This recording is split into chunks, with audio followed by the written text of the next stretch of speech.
Welcome to Chillin' 101. We hope this video helps. You start by protecting data and power. Back up your files, shut down, unplug, and remove any external drives.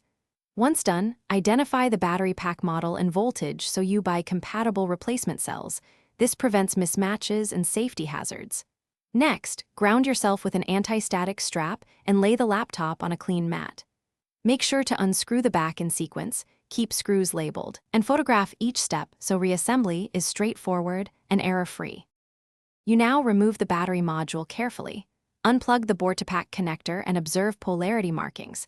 This matters because reverse cells cause shorts. Once disconnected, loosen adhesive or desolder tabs as required, work methodically, and keep metal tools insulated to avoid bridges.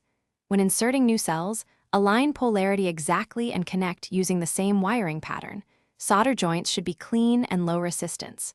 After seating cells, reapply adhesive or the factory bracket. Once reassembled, reconnect the battery cable and screw the case back in the documented order. This ensures proper fit and cooling. Power on, then run a charge/discharge cycle to let the system relearn capacity. Charge to 100% and discharge to about 5 to 10% once. Make sure battery health reports look normal. If the laptop won't power or capacity is odd, stop and check the connector seating. Inspect solder joints for cold joints, and measure each cell's voltage with a multimeter to spot a faulty replacement. Thanks for watching. Consider subscribing if we helped you.